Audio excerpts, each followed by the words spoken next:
In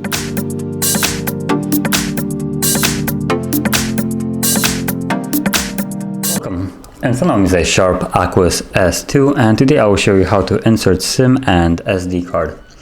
So starting off, we'll need a SIM and SD card and also a pin eject tool, as I have one right here.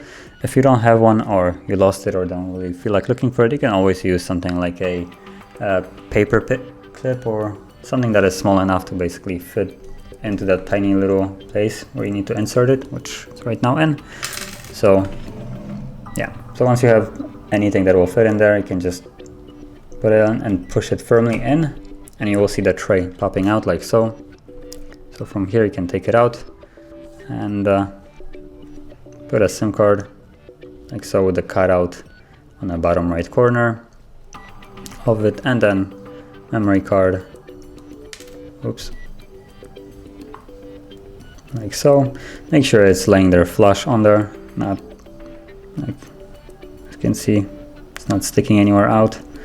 And once you have that ready, you can just slide it back in here, so like so.